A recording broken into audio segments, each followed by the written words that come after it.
The webinar session on Counselor Empowerment Program by the Fertility Counselor for ART Counseling.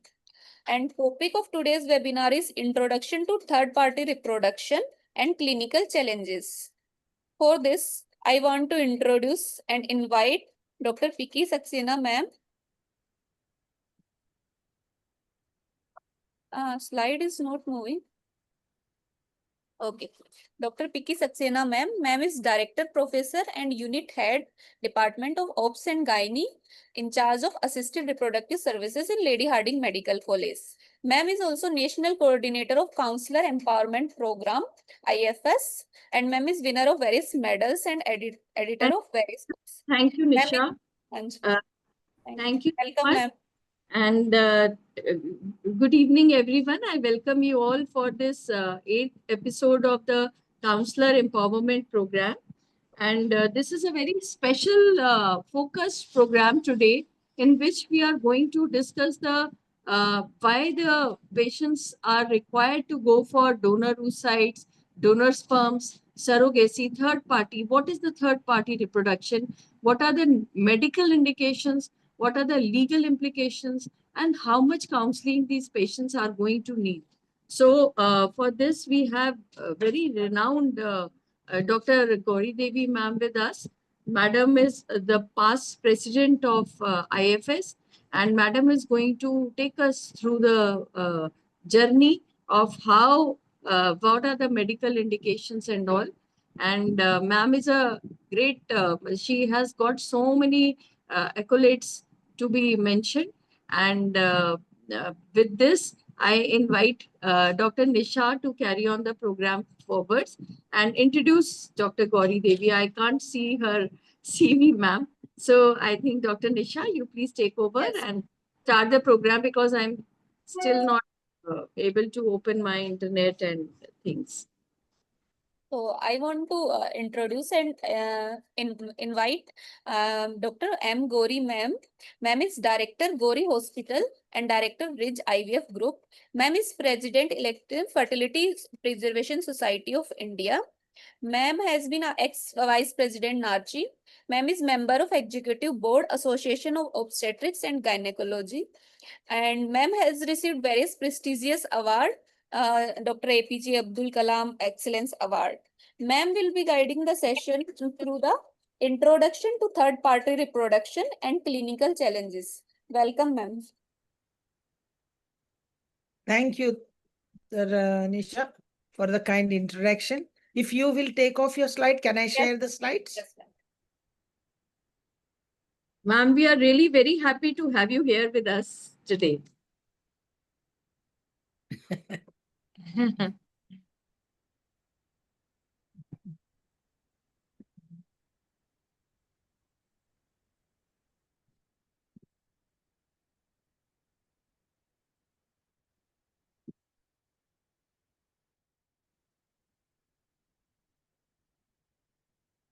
Yes, ma'am, your slides are visible. Can you make it full screen? I'll just put the...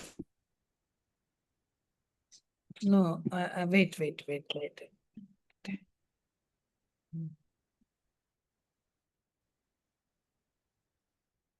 You can see now?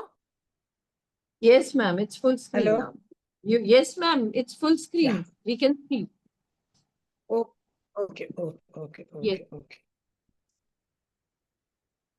All right.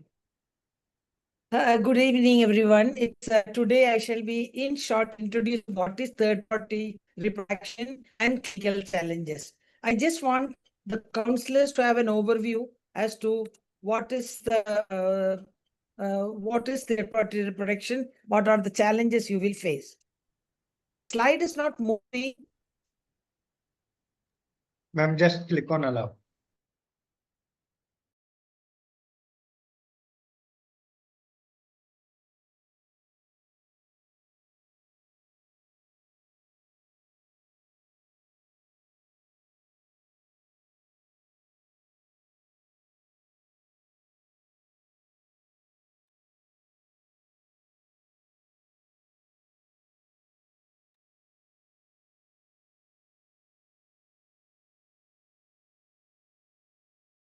4 counselors of the CEP program, and she's a very talented.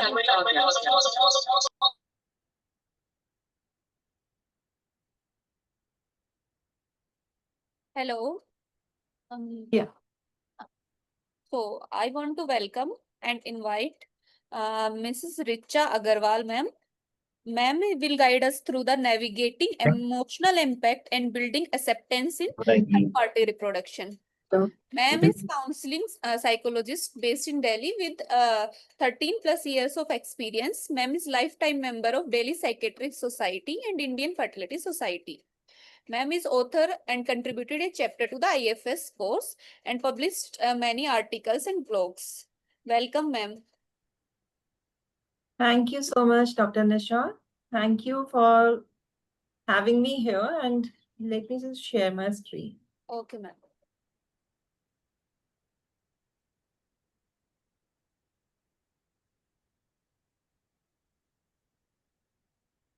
Yes, it's nicely visible, Richa. You Okay. can. Give me a moment.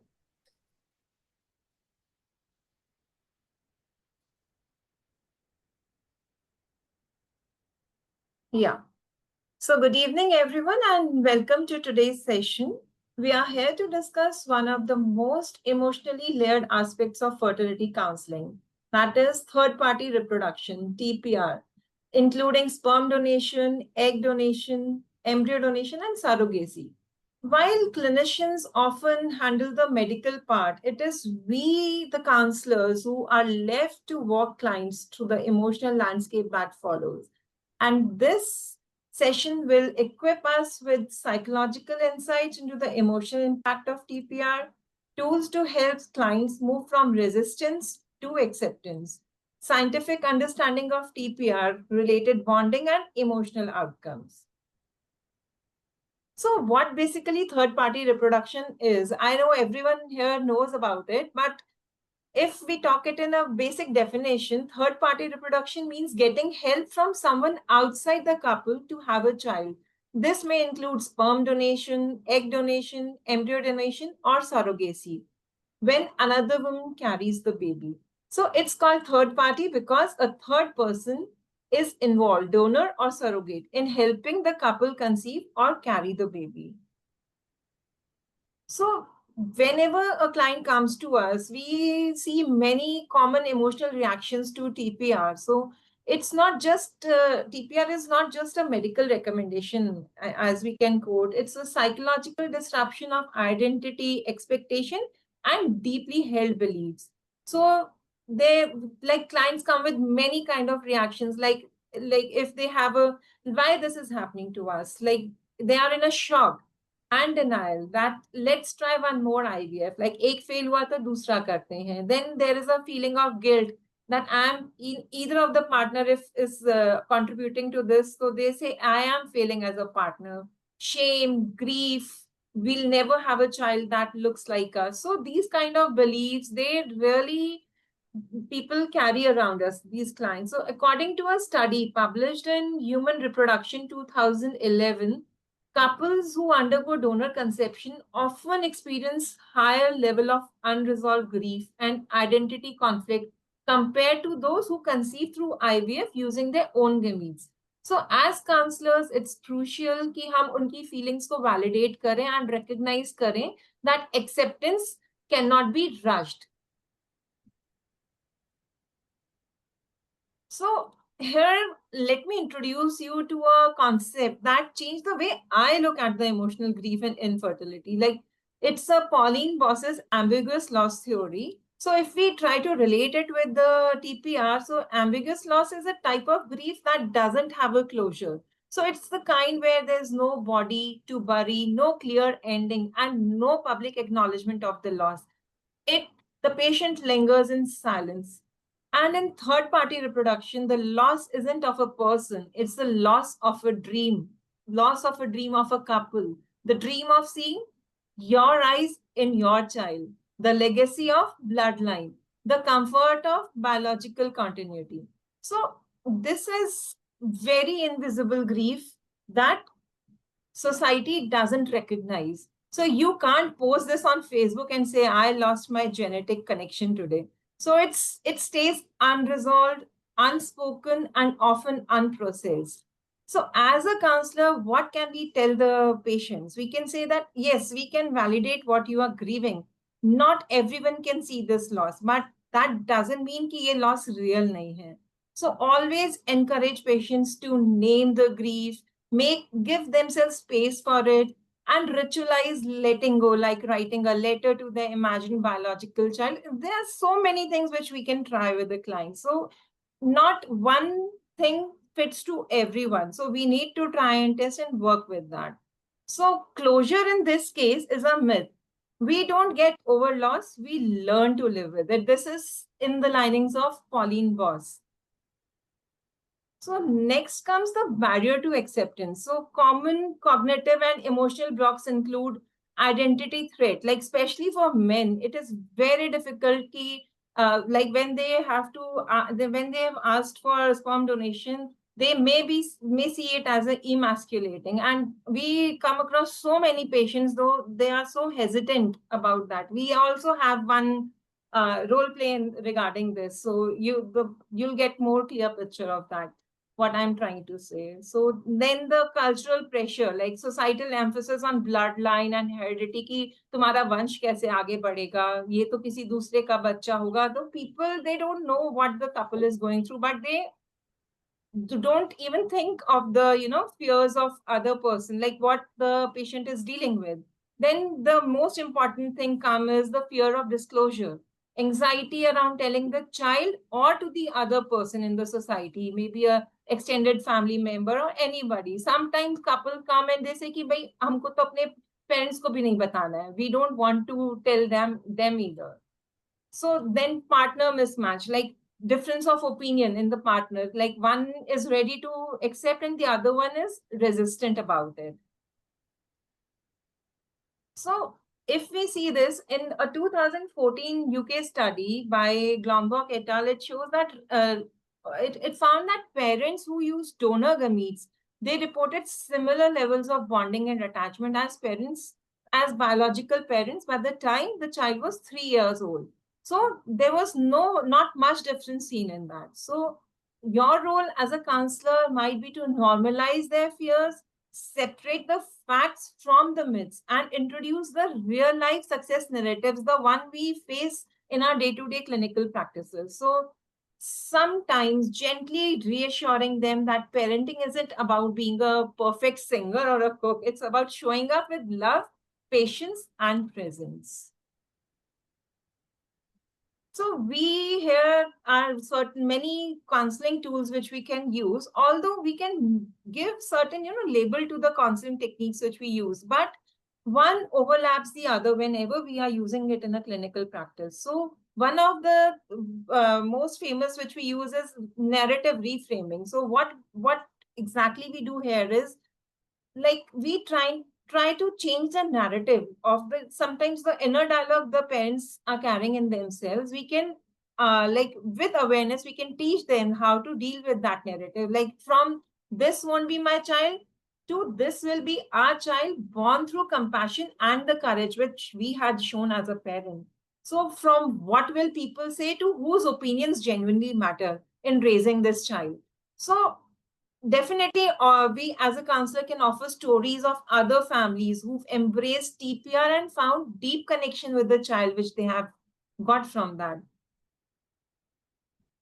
So if we come back to the couple counseling tools, so here we can use, many other things, like we can do I feel when statements, like I feel very sad when anybody asks me that. So sometimes when we use these statements, the patient will genuinely try to know that how they are feeling, how the statements of the other person is making them feel. Sometimes they don't even gain the understanding what is happening actually.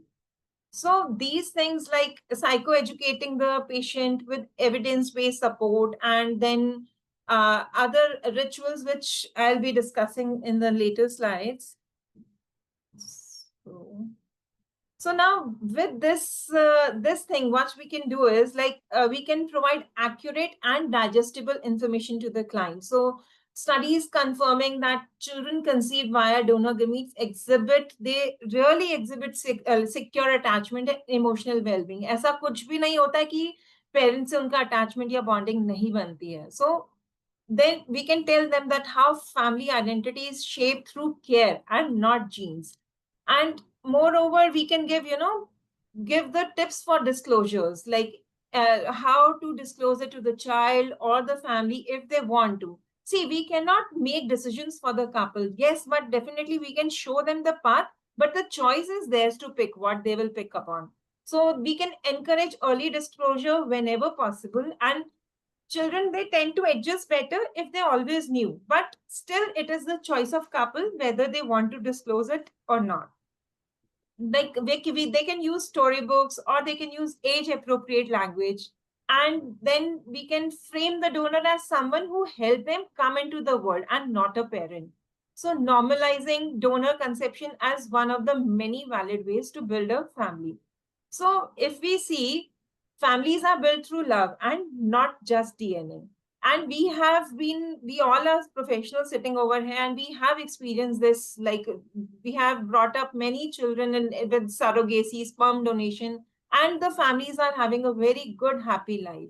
So here, disclosure doesn't need a formal speech. So a loving and honest explanation shared at the right time is what matters the most.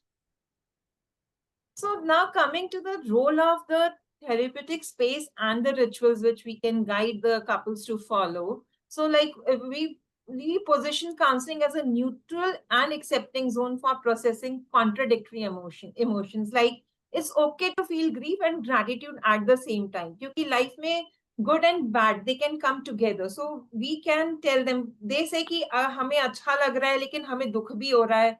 So we don't understand what should we feel more. So it is very important that we teach the patients that it's okay to feel and let the feeling pass, whatever they are feeling at that very moment. So we are not here to rush decisions for the couples, but to help them explore them with the clarity. We can use grounding techniques like 5, 4, 3, 2, 1 grounding techniques, mindfulness, and grief rituals to support this duality which the patient is going through. According to the rituals, like, we can convince them, we can motivate them to write a letter to their future child expressing hopes, values, love. We can offer clients with such activities जो उनकी emotional investment को strengthen करेगा, and it will help them in decision making even before or after the conception, depending on where or at what stage of the cycle they are. So they can create a vision board for their parenting journey. They can, and naming their intention. Example, we choose to become parents with help, and that is brave in our ways. So, and after conception, we can tell them, like, documenting their pregnancy journey, preparing a memory book for themselves, creating rituals around telling the story of how the child came into their lives. These small, small symbolic acts, they can help transition from loss to the ownership and deepen the emotional bonding. This ethical and legal awareness, Dr. Ruchi would be covering in detail.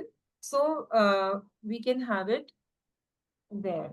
And also we have a role play on the case study, the kind of cases we deal from day to day in our clinic practice. So we have a very small, beautiful role play played by our team from the IVF Ridge. So we'll be playing it later. So if we talk about the confidentiality, coming to the ethical and legal awareness, the confidentiality versus disclosure, if we take in care, so we should respect the couple's right to privacy and discuss all the psychological impact of secrecy versus the transparency for the child, and introduce options like age-appropriate partial disclosures. So also acknowledge the joint family pressures, parental expectations, and we can reinforce honoring their truth is not disrespectful. So a quick tip, if you can ask the patient, do you want guidance on how to talk to your family or your child about this? Instead of assuming readiness for disclosure, we can just ask them. So as counselors, we are not here to push clients towards TPR. We are just here to help them walk through the grief, explore their options, and arrive at a decision that feels right for their emotional, relational, and cultural world. So acceptance definitely takes time, and it often arrives quietly, not with certainty, but with compassion. Let's commit to walking this journey with our clients with empathy, skill, and professional integrity. And remember, if your client leaves feeling heard and lighter, you've done your job right. That's the real success story. Thank you.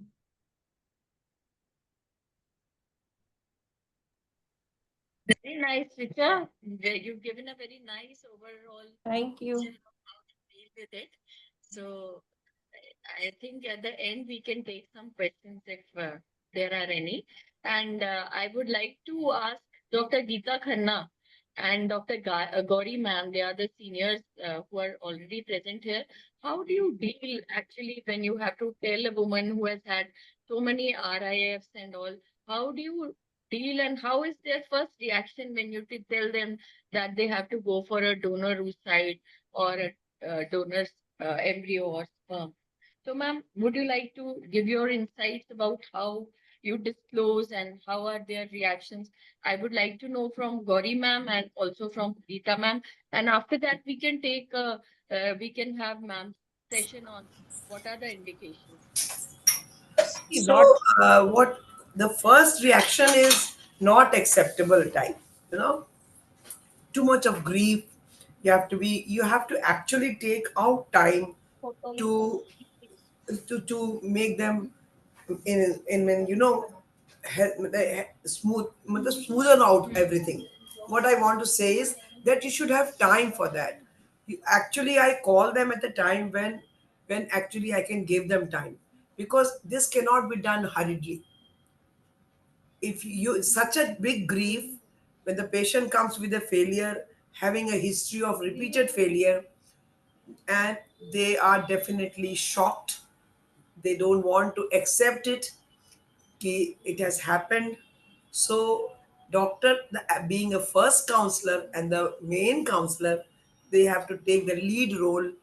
And especially at the end of the, I usually have a separate day for that, or I take out a time at the end of the OPD, I call them that way, so that I can see that I can talk to them in a proper way, ask them also, make them, encourage them to talk what they want from me also. And then try to explain that all cannot be, you cannot get an answer to all the repeated implantation failure, yeah, repeated pregnancy losses. You can't give. There are a big chunk where the cause is not there and they are idiopathic and unexplained. So that happens. So then we can go for a genetic test, we can put on that whole exome sequencing. It may be negative, everything may be okay, still the patient is repeatedly aborting. So we have to explain a lot of things. It's a difficult task, I want to say, but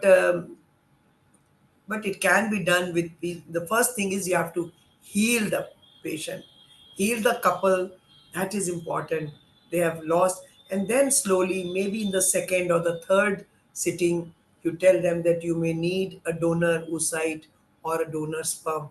They, on the first go, they are not ready for that. They're not ready for the acceptance of the donor gamete.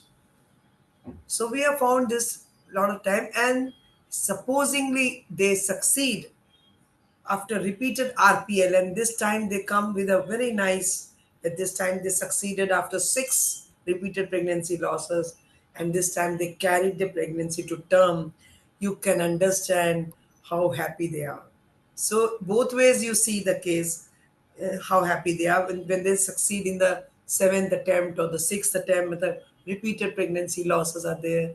Sometimes you are able to find out so the cause, and sometimes you cannot. But if you can find out a cause and then treat it and then give them the happiness is just like a which you give in an IVF pregnancy. So that is what we see. And actually, this cannot be done very hurriedly, what I want to say.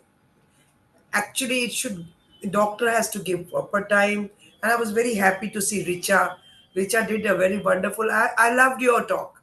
I tell you, I loved your talk. This is the Thank way you. actually we Thank you want. so much, ma'am. Yeah. Thank you. Trained by Dr. Gauri Devi, na? So Yeah, Yes, yeah, yeah. actually, she had very, So very such a nicely trained. such a ma'am soft is spoken, such a compassionate and the person, I'm concepts are sure. totally clear.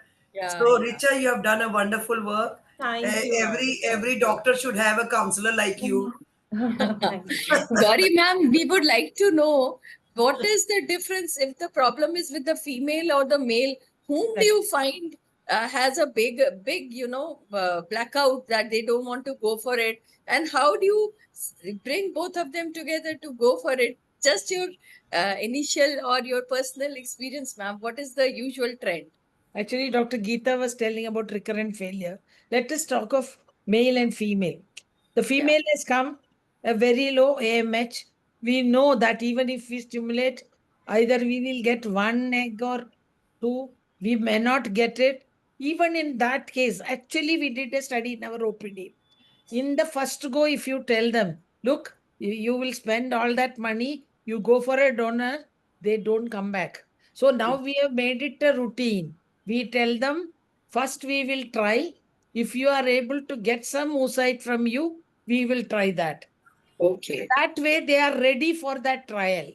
If it fails, they might even say one more time you try. If that also fails, then they say, okay, you take a donor. That becomes easier. Problem male. Now the male, the thing is, see, for both of them, it's very difficult to accept, especially young patients who come with very low AMH. They don't know why. Why is it low? I lead a happy life. I have no stress. I eat healthy. I exercise. Why is my AMH low? We also have no answer to that. These days, it's very, very common. We tell them, okay, you wait for some time. You are a young patient. We can reassess you again. But then, once they take it to end, most of them are software engineers, IT personnel. They have put this year for childbirth. So they want in a hurry. They might take 5 years to come. Once they come, they want this year only. That is the thing. Now, male, sometimes it hit their ego very badly. Once we tell them, you are azoospermia, we have done all tests, we are like that, Ruchi is so good. Even if there are 3 or 4 oocytes, our embryology with 3 or 4 sperms from a TC, they take out and they produce one single embryo and put and we get pregnancy. But sometimes even that is not possible. When we tell them, initially, yes, disbelief, but then they know we can't do. Sometimes the say, no, we don't want another sperm. So we tell them, look, if you stopped what is your other choice? He is azoospermic. He won't be able to produce. There's no way. We have done all the tests.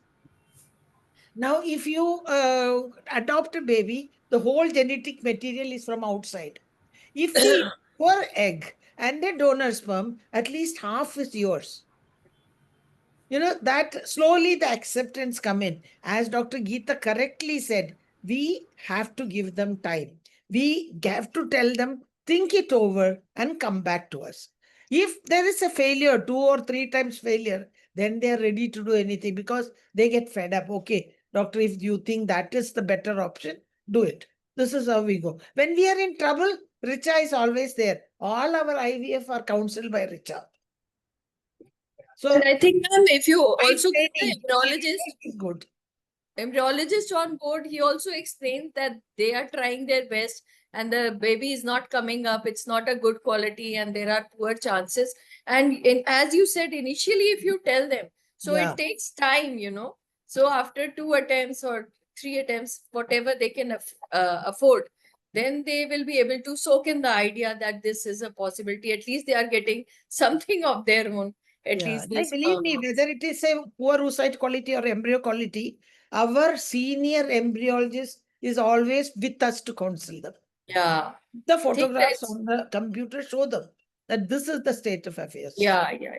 I think that is very much required. It has to be a team. First, the clinician, the Exactly. psychologist, and embryologist. All three have to counsel that this is the only option left, and then only they come Yes, to it. that's the only way.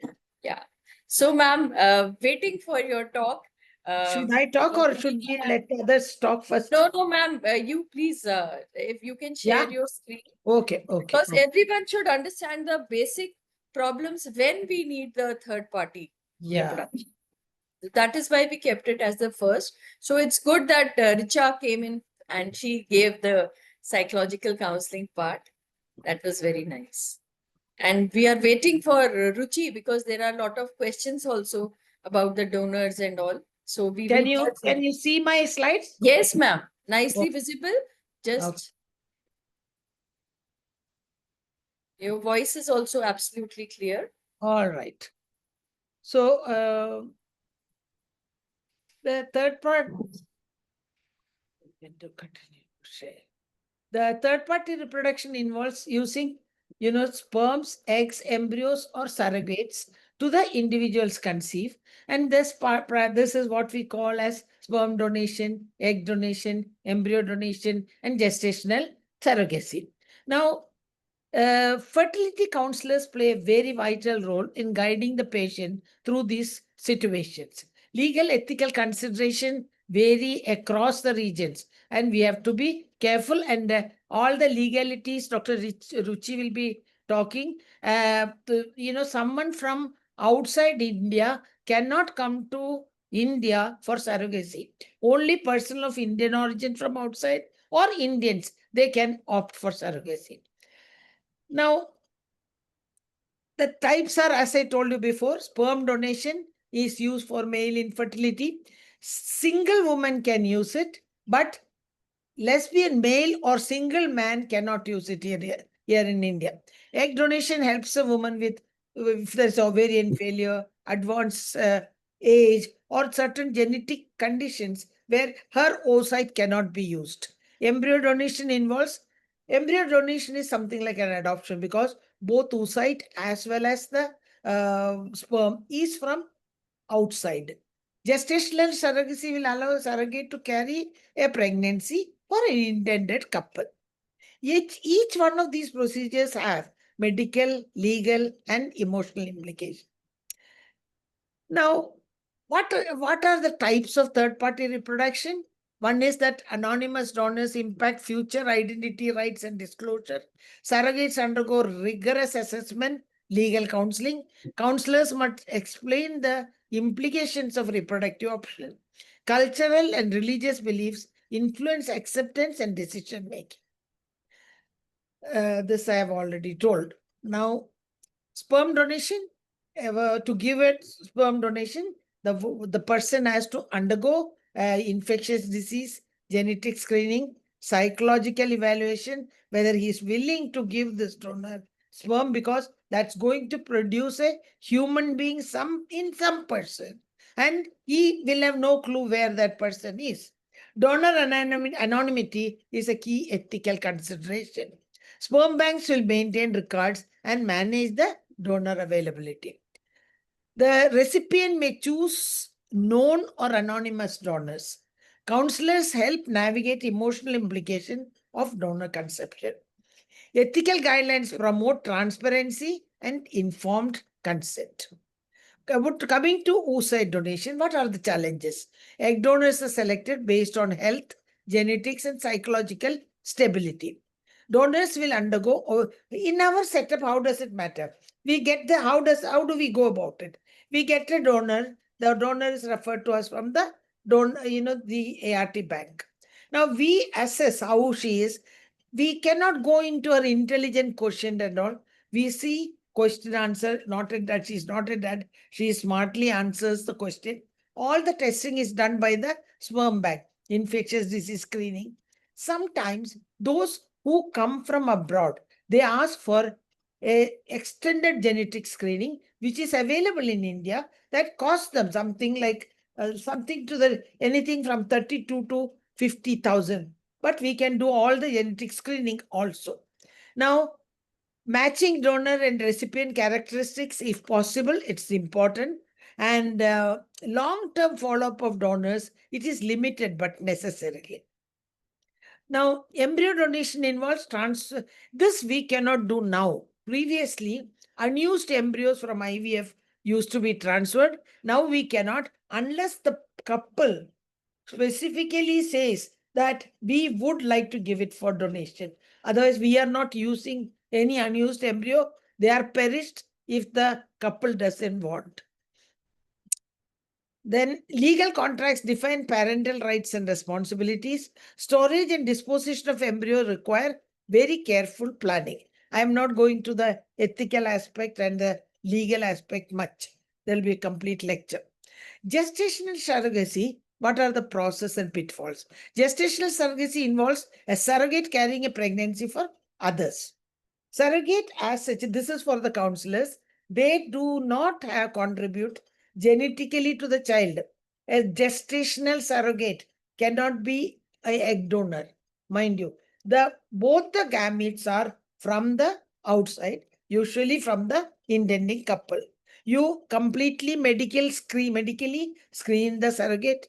Legal contracts are made. Psychological evaluation to assess the surrogate readiness. That is where Richa's role comes in. Counselors will support surrogates and intended parents. Then ethical concerns include we should make sure there is no exploitation. See, in India, it's only altruistic surrogacy. We are not supposed to do it for monetary purpose, but we can look after her antenatally. All the medicines can be given. Her coming and going to the hospital, all those expenses can be met with, but you are not supposed to offer money to be a surrogate. Now, psychological counseling is very essential for all parties involved in third-party reproduction. The recipients may experience grief, anxiety, or identity concerns. Many of them, especially you are doing an egg donation. Sometimes the mother will say, Doctor, will I have the same feeling as it's my own child? I tell them a simple thing. People bring up dogs who are not your human beings, but how much they love. They look after that dog as if it's part of their family. So it is a human being. You are nurturing the human being. You will feel the same with her. That's how we try to tell them. Donors and surrogates may also face emotional challenges. Counseling helps them, and counselors will address issues of secrecy, disclosure, and family dynamics. Support groups we can form also for this. Informed consent, I'm not talking. Donor screening, again, as I told you, surrogate screening, we have to do a complete screening, and history, genetic testing, infectious disease screening, everything need to be done. Documentation and traceability are essential for future medical needs. What do I mean by that? Sometimes some life-saving condition, let us say a bone marrow transplant, you have to find out who the donor is. Maybe that person's blood will match, or for bone marrow we can take stem cells. For these purposes you have to have a documentation, but it is not regularly revealed to the couple. Now, recipient has to be prepared psychologically. She should feel, okay, I am going to produce a child for another couple. So she must be emotionally, physically prepared.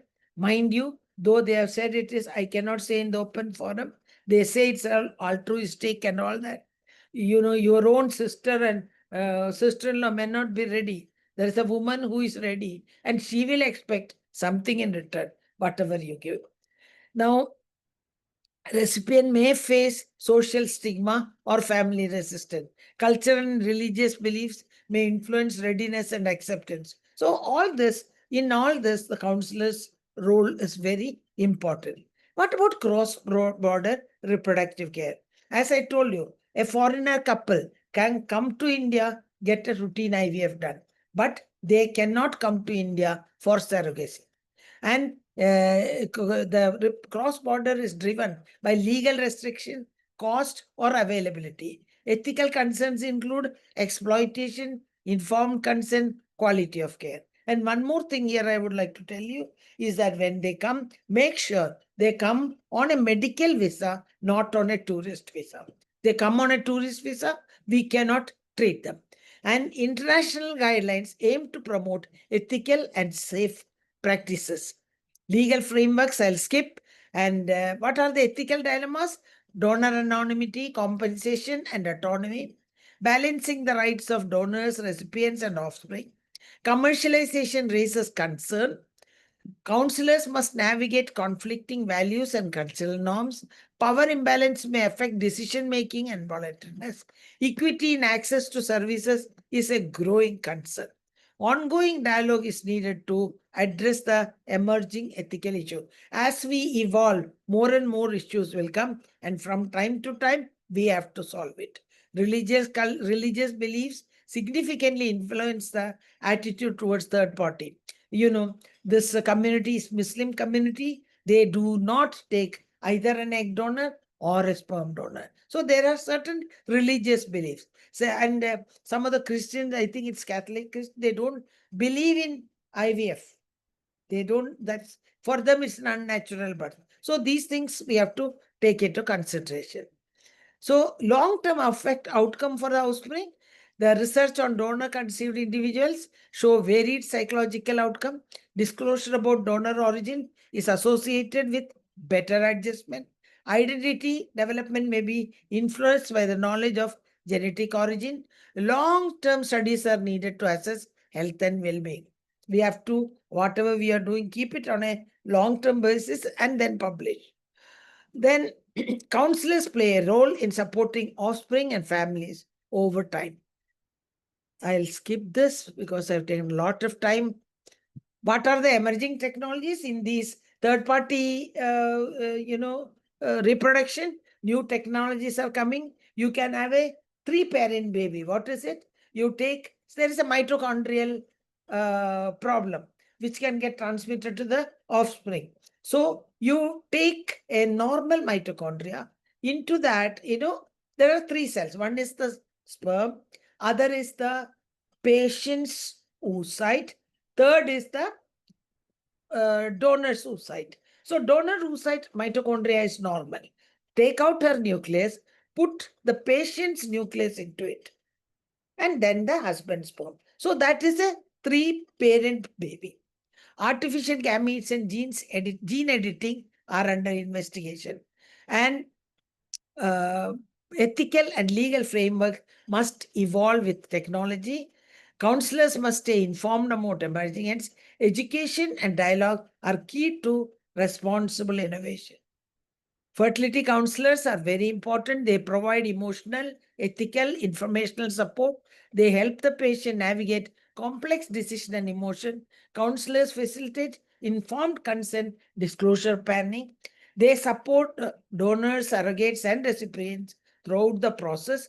And counselors collaborate with medical, legal, and ethical professionals. They advocate for patient rights and well-being. Ongoing education and supervision enhance the counselor effectiveness. And this is where Dr. Picky are doing a great job, because this is very important. Counselors contribute to policy development and public education.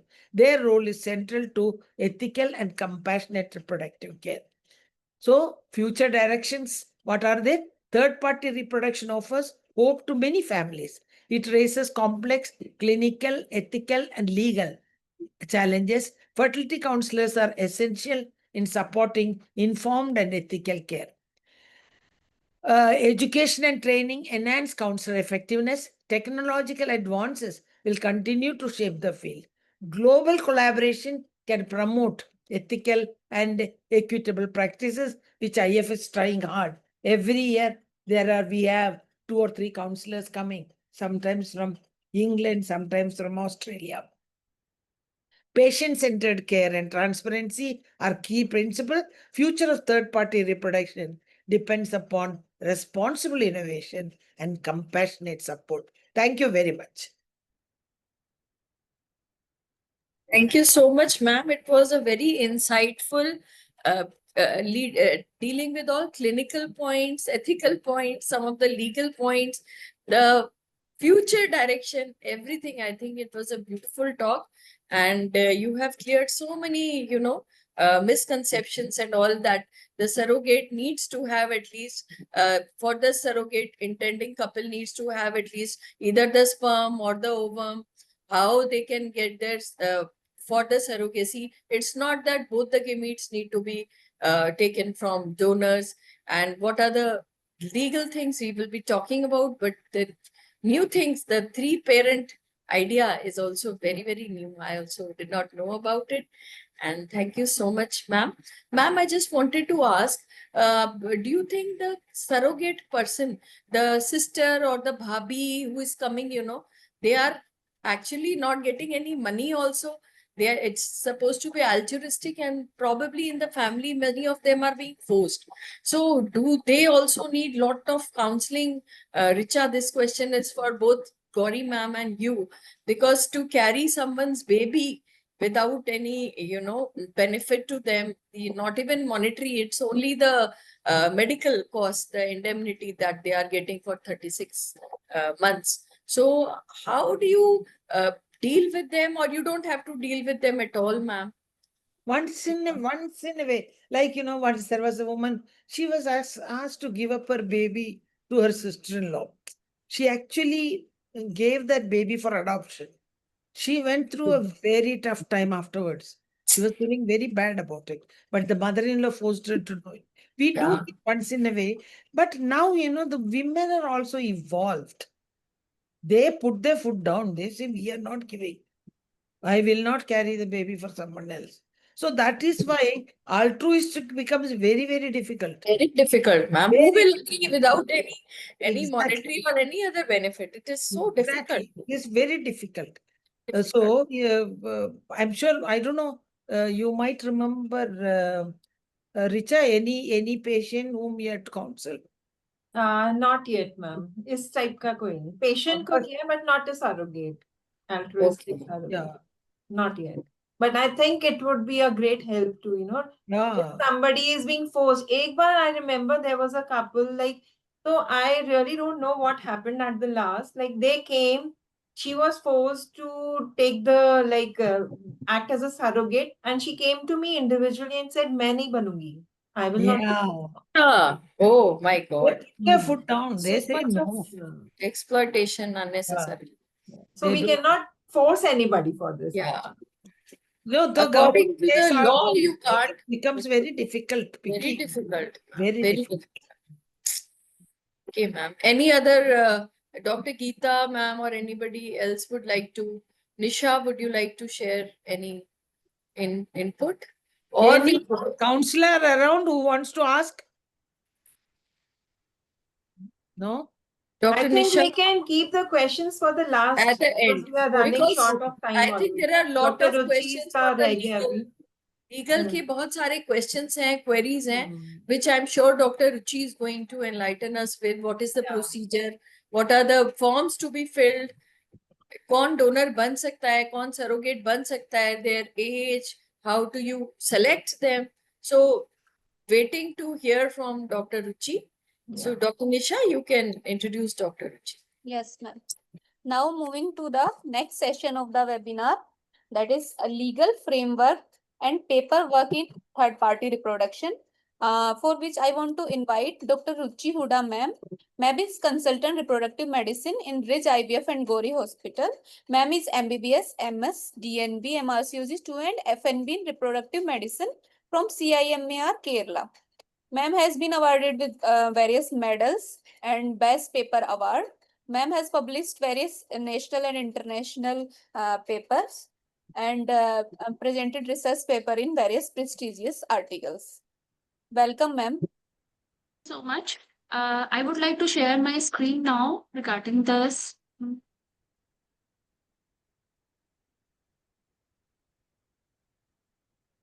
So, ma'am, you have the counselor who is going to get all the forms filled here. What is the procedure in your clinic, basically?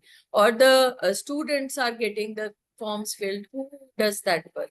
Or the clerical staff is there? Gauri, ma'am? We have, for us, no, all the form filling is done by the clerical staff, but it is always checked by the consultant. That's if nothing is wrong with any of the forms. We have trained the clerical staff, but still we have a final check. Okay. Nature is ours, no? So we have to check it out. Okay. Okay, Dr. Ruchi, please continue. We can see the slides. Yeah, we can. Make it full screen. Good evening, everyone. Today we are talking about the legal framework and the paperwork required according to the ART latest law 2021. And this gadget has been came in December 2021 with the Ministry of the Law and Justice. And now what we are going to read in this, the history of the ART, how it has come up, what are the objective primarily and authorities are involved, how the procedure of the registration of any ART clinic or ART bank, what is their duties, and if it is anything going wrong, what are the offenses and the penalty regarding that. From the past to future, there is always an evaluation in the law. If when we are talking about in the starting, the ICMRA usually frame the guideline for the ART procedures, but these protocol did not have any legislatures. Then in 2019 July, the government introduced the surrogacy bill first time and provide the registration to the clinics and define the eligibility criteria bill based by the Lok Sabha. Then in 2020, the government will came up with a proper framed ART bill in 2020, introduced in the Lok Sabha, approved in December 2021, passed as a ART bill. The objective of this ART bill was to act as a regulation and supervision of the ART technologies, clinics, and the banks. It want to prevent any misuse and the safe and ethical practice in the ART services for addressing the issue of the reproductive health where the ART is required to becoming a parent. It again concisely, they have shown up, put a light on the freezing gametes, embryonic tissue for further use due to the infertility diseases, and social and the medical concern, and they regulate and supervise the research and the development. Then they frame bodies under the ART Act, that is the state body, Surrogacy Act, National Board, National Registry, and their notification centers. The notification means are published in the official gazette, what is being there. Then there is a state-wise board in which we states as a ART and the surrogacy board to be constituted, and then the Surrogacy Act 2021. Then the board is being framed with a group of the people, and it constitutes under the section 1, section 15 of the Surrogacy Act, and it is followed by the National Registry. These are the different authorities according to the chapter number 2, the National ART and Surrogacy Board, State ART Surrogacy Board, the National ART and Surrogacy Registry, and an appropriate ART and Surrogacy Authority. All have a different functions. There are the two types of the clinic they have approved, that is the level 1 and level 2 ART clinics. Level 1 clinic are mainly for the IUI procedures to be carried out, while the ART 2 clinics, these would be the ART clinic where all an advanced investigation, diagnostic, and the therapeutic procedures in the ART is carrying out. Such clinics are maybe undertaken the research also. The ART types of ART clinic, that is a level 2, where pregnancy should be carried out by any of the following, in which we are retrieving the gamete, handling the oocyte outside the human body, using the sperm for fertilization of oocyte, transfer of embryo in reproductive system of women, and the storage of the gametes and the clinical where the research is undertaken.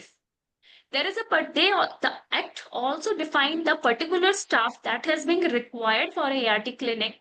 For a level 1 clinic, at least one gynecologist and one counselor is being required. While for ART level 2 clinic, the minimum staff requirement, one is the clinical director, two gynecologists, two embryologists, one senior, one junior minimum, one andrologist, one anesthetic, and one counselor should be there. Can I interrupt, Ruchi? Stimulation, ovarian stimulation, can level 1 do or only level 2? And That's not written, that's why. It is not written there what the stimulation, but if we just see this thing, only the IUI kind of stimulation could be done in the level 1. And if we are preparing the patient for a oocyte retrieval, the level 2 registration of that particular is being required. But it's not clear, no? It's a loophole. Not clear. It is a gray zone. Okay. And another thing is that in level 1, you don't need a counselor, Ruchi. You need a counselor in level 2. In level 1, the requirement which is written in the ART law is only a gynecologist. Gynecologist associated with they have a support from a counselor if it is required. It's not mandatory requirement. Not in the premises, they are not compulsory. And ma'am, there is another, query, because lot of people ask that if they are not registered as ART level 1, can they do ovulation induction also? That's Because what they- I was asking.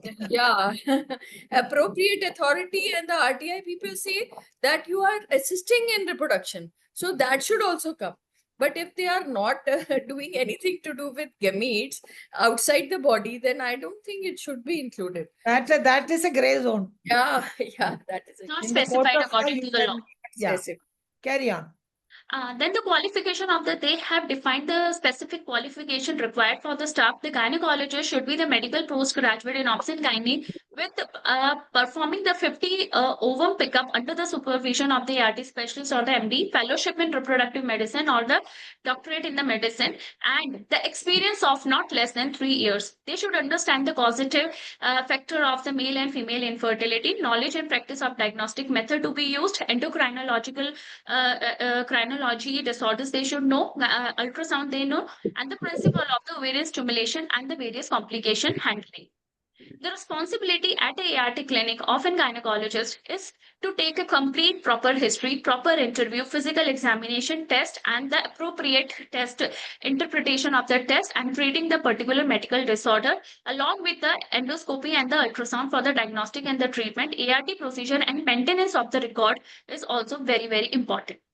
The qualification of an andrologist should be there. There will be the MCH or the DNB in the urology and the post or maybe the postgraduate in MS surgery who can handle the male infertility along with some experience in the field of andrology. The responsibility for the andrologist is they have to take a proper history, prescribe the diagnosis and the treatment, carry out the surgical procedure is required, maintaining of all the records for the case history and the treatment given to the patient and their consent form, referring the couple to the gynecologist for carrying out the appropriate ART procedure if necessary after the male factor has been duly investigated, referring the couple to the counselor if necessary.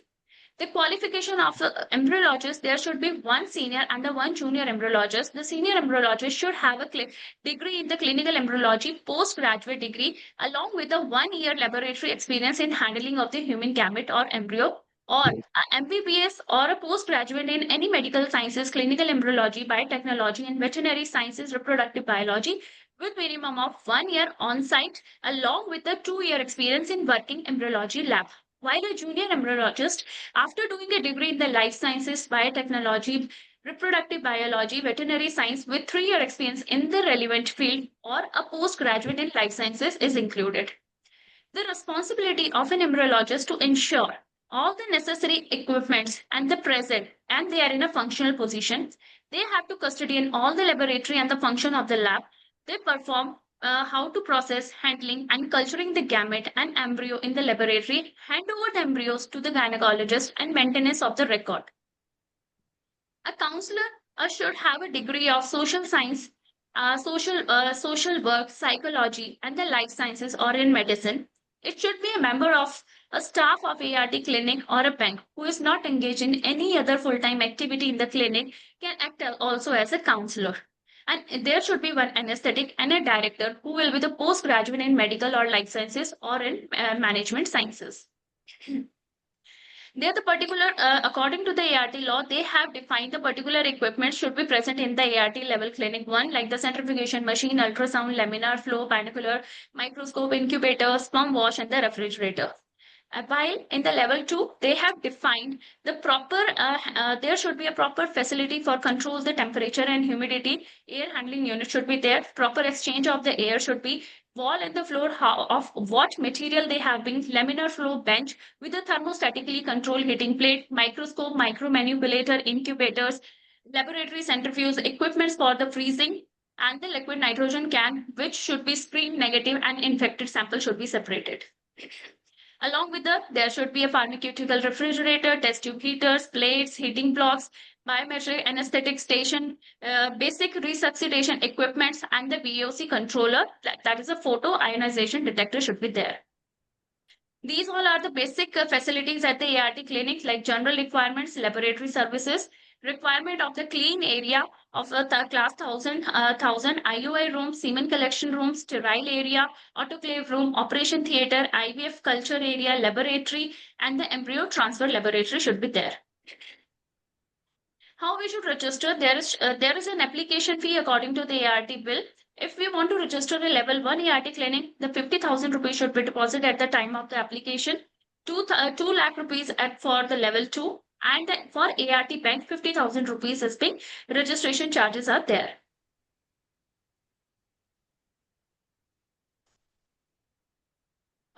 If the application has been rejected, no fee should be required to be paid again. And the application, you can reapply for the re-registration, and within the 90 days of the rejection, you can ask for why the rejection is being there, and application fee will not be refunded. No application fee for the government-run institutes are there. If any expiry of the clinic or the bank is being there, we should apply for the renewal before 60 days of the expiry of the certificate. Renewal fee have to be paid. Rejection within the 30 days from the application would come, and there is an applicant right to reappeal in the next 30 days of the receiving of the decision. And the failure of the renewal of the registration clinics. Maintain the embryology lab till the renewal is obtained up to the 90 days, and new patient recruitment at that particular time is not allowed. Like this certificate should be displayed in the reception area and in our clinic, whatever the registration is being there. The duty of ART clinic and the bank according to chapter 4, whoever the commencing couple, woman and the donor of the gametes are eligible to avail the ART. The donor gamete should be registered in an ART bank, and such bank ensure that the donor has medically tested. The clinic shall provide a professional counseling to all the commencing couple, women, about all the implication and chances of the success of ART, their advantage, disadvantage, success rate, cost of the patient, create an awareness about the right of the child born through the ART, and information about the commencing couple, women, and the donor shall be kept confidential except in the medical emergency or the request of the commencing couple or by the order of the court. The duties of ART is being all the clinic and bank should provide information related to the enrollment of the, whenever it is being asked to the National Register periodically, they have to provide the enrollment of what couples has been enrolled, any donor who has been recruited so far, what procedures has been done so far, and outcome and the complication, if any, has been happened in the clinic.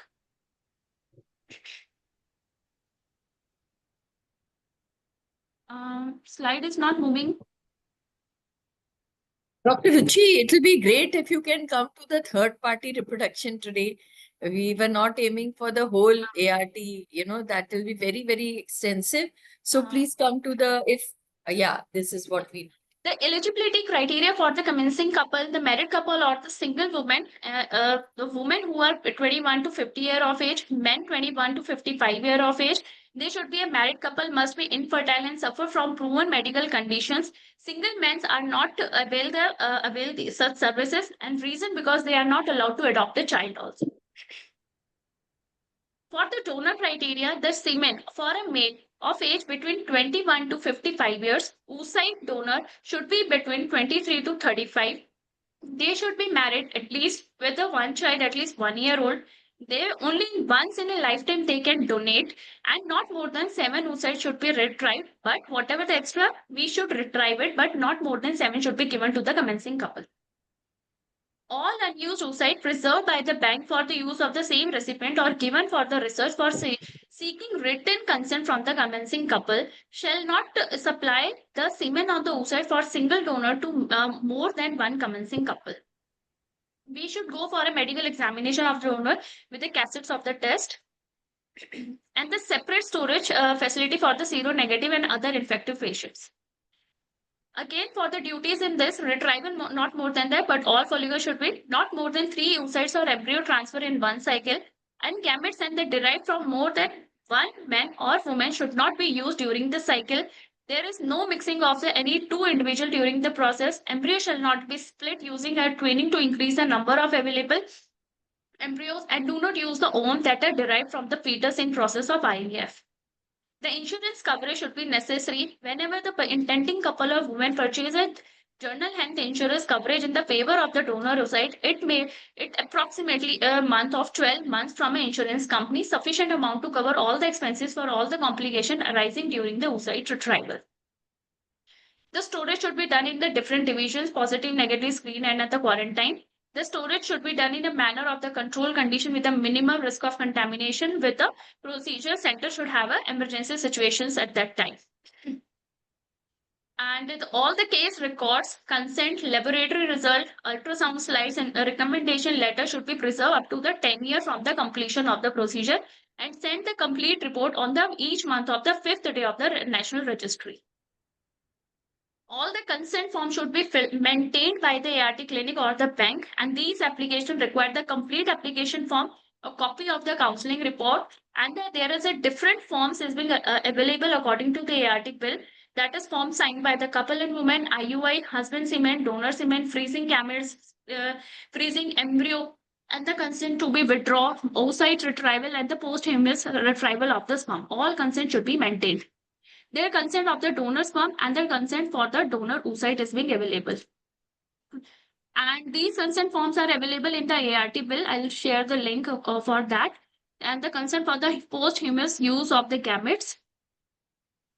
The consent may be withdrawn at any time before the treatment procedure or action consented to be carried out. These are the concise form. For the different form should be filled at particular cycle. If any IVF cycle with a self gamete, the form G, 6, 10, 12, and I should be filled. If we are taking any embryological detail, the form 14B should be there. The donor's sperm IUI, the form 8 and G should be filled. These are all the details of the form that for particular thing we have to fill up. These are the embryo freezing or the embryo long freezing form 9. If we are doing for the adult cryo freezing form 10, form 11, consent for oocyte retrieval 12 and 1, and so on. These are below there are the link for the form from where we can download all the consent form and the link to know what clinic is being registered, bank, and the surrogacy. We can go through this registry ART surrogacy government.in. There again, they have defined the right for the child born through the ART technology, and this the donor shall relinquish all the parental right over the child and the children born from his or her gametes. Coming to the offenses and the penalty, the clinic and the bank should not issue, the publish, distribute, communicate any sex-selective ART.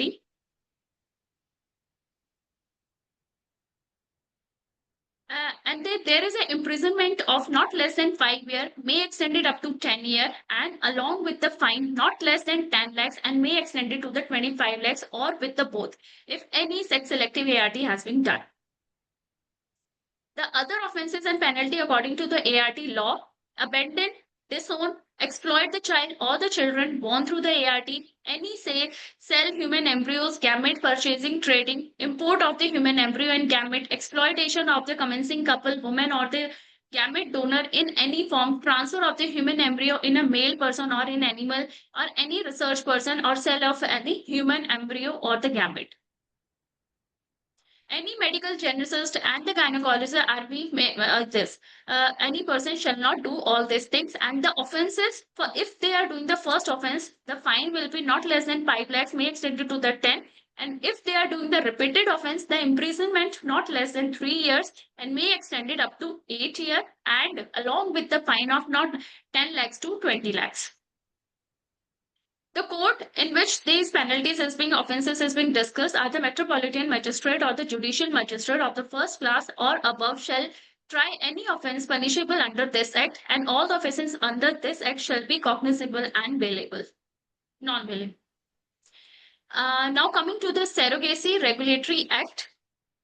The Surrogacy Act first came in the 2016, and then it is being revised in 2021 March, and the recommended Common Registration Authority and Board for both the services.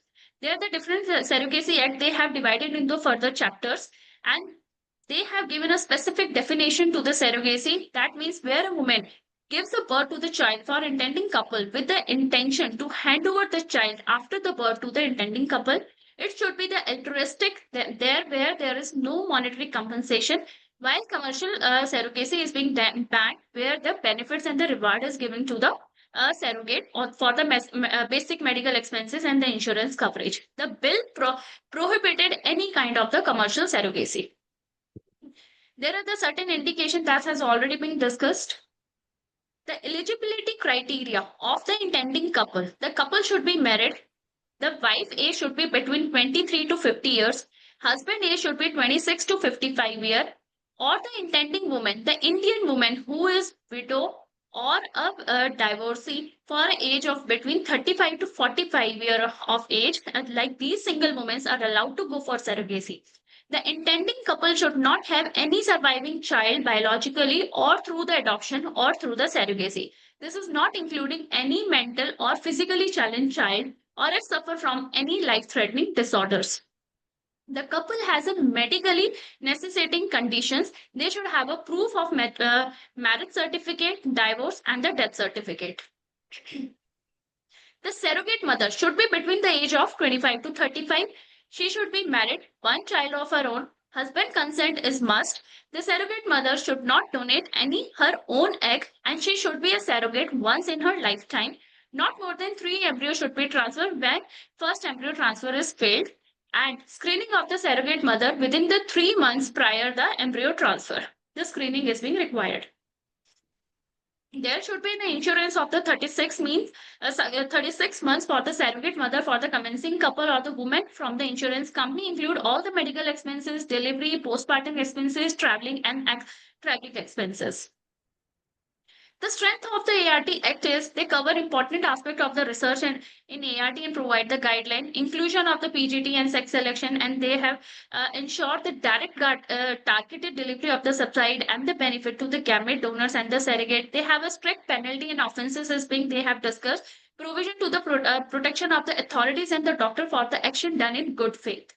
While the weakness of these ART Act is one of the important aspects, there is so many of the gray zone areas that has been unanswered yet, and they haven't failed fertility treatment is adoption, which many couples resort to after repeated failure. It is not being included. Adoption part is not included in the ART Act, and the regulations of the adoption should have to be included in ART and the surrogacy. The problem that comes to the problems that has been faced in the implementation, the registration process is a complicated. The supervision of the compliance, how it is going on in the aspect of the act, especially the strict enforcement of the fine and other punishment in case of the non-compliance, setting and the maintenance of ART registries, maintenance of confidentiality, and the regulating the use of data from the national registry should be clearly laid down. And through the use of the transfer of human gamete and embryo outside the country is strictly prohibited. Its implications at the entry or exit point at the seaport airport will pose a practical challenges. It has been comparison between our ART Indian law with the other countries. Dr. Ruchi, just wait. I think you have covered it very, very nicely, and we have shot. We are exceeding the time. They are just going to close it now. So I think you have dealt with. Yeah, you can give the take-home message, and So then the take-home message after this, the registration of the ART clinic and bank. Every ART clinic and bank should be registered from the ART and the surrogacy register.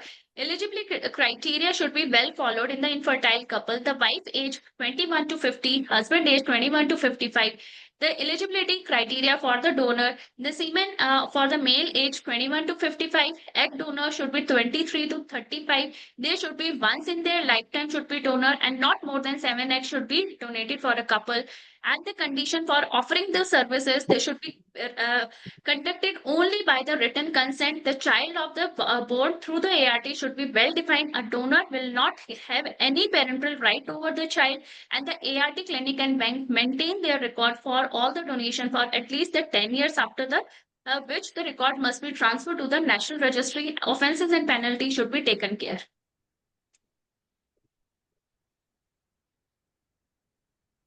Yes, ma'am. Thank you, ma'am. Thank you so much, Ruchi ma'am, for covering the legal framework and paperwork in third-party reproduction very well and in very descriptive manner. Now moving to next interesting topic pre-recorded video. Is that time? Yeah. Ma'am, that I would really like to show because they have really done So hard work on that. So it is just a So, 3 minutes Ruchi, video. it was a very comprehensive Yeah, talk. it was really very Had nice. to Thank you. Really nice. respect the time. Let me introduce to the role play and we'll just be quick on that. So as we said, this role play, it will bring light to the emotional conflict a couple faces after 2 failed IVF cycle. This is one of the real case which came to our clinic some days prior. So especially when the sperm donation is introduced as an option. Wife is ready, even her mother-in-law is supportive, but the husband, he's stuck, not because he doesn't care, but because he's carrying deep-rooted beliefs about the fatherhood, masculinity, and legacy. As you watch, try to feel what each person might be going through and how a therapist, she holds space for both of them. So I'll just share the screen.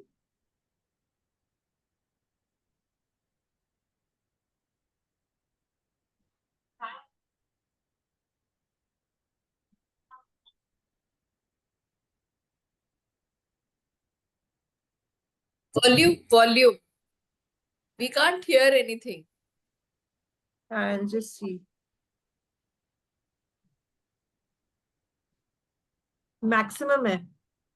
Ma'am, just stop share. And Okay. when you share, just there is a button share sound also. Okay. What should I do? When you share, there is when pop-up window comes, there is a button share sound also. Okay. आपकी hesitation. Hi, Ankita and Rohit. Hello, doctor. Is it okay? Yes. Yeah. Hello, doctor. I'm fine. Hello, doctor.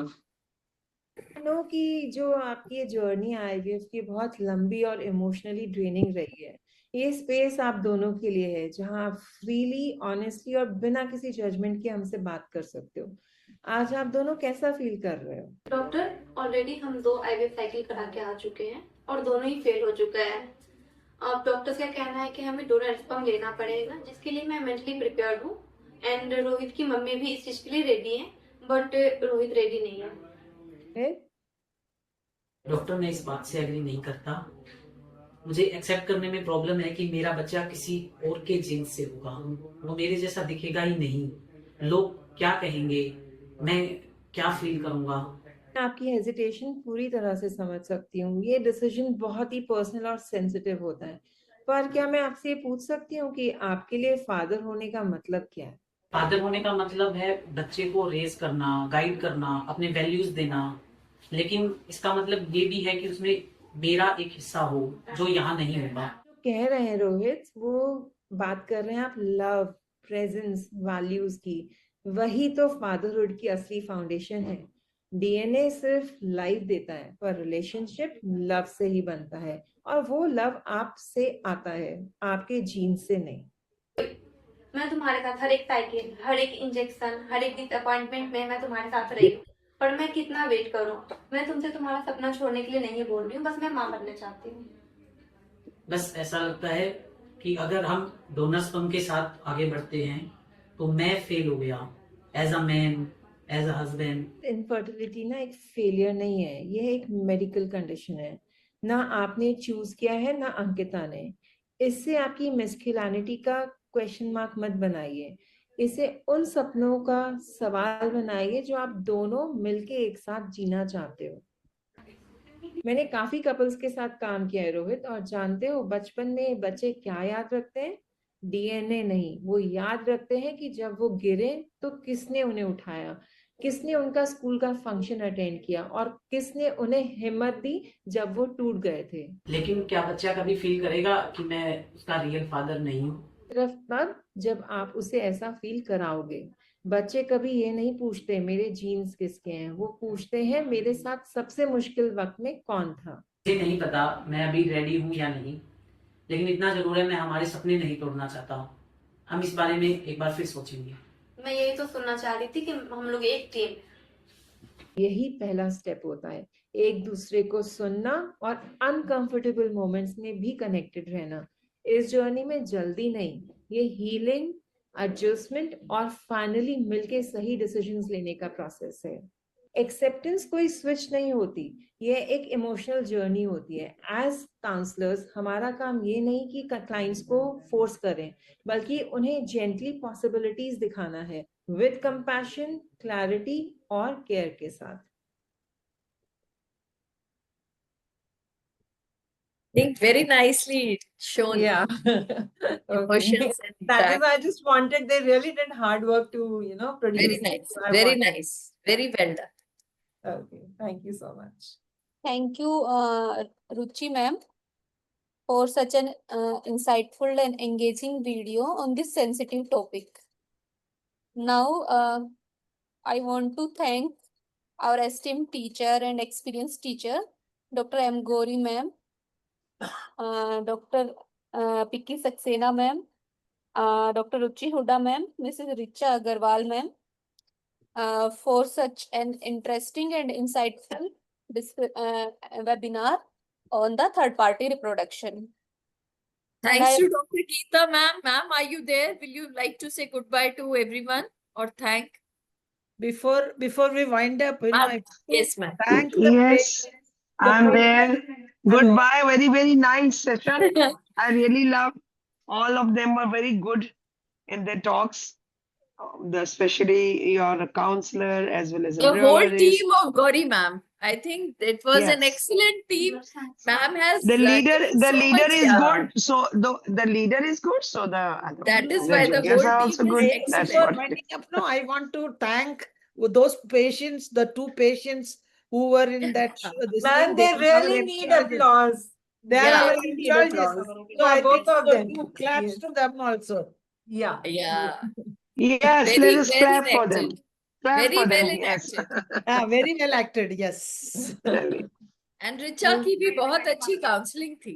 Okay, thank you, Dr. Very well done, Richa. Picky, we are remembering our own skits which we Yes. played there Ma'am, we initially. will do it again someday. Yeah, Daya. It was so nice. Okay. Thank you, Picky, for the opportunity. Thank you. Yeah, Dr. Picky, Dr. Geeta, Gauri ma'am. Thanks for Thank the you so much. excellent Thank you. session. Thank you. Bye-bye. Bye. Bye. Bye. Okay.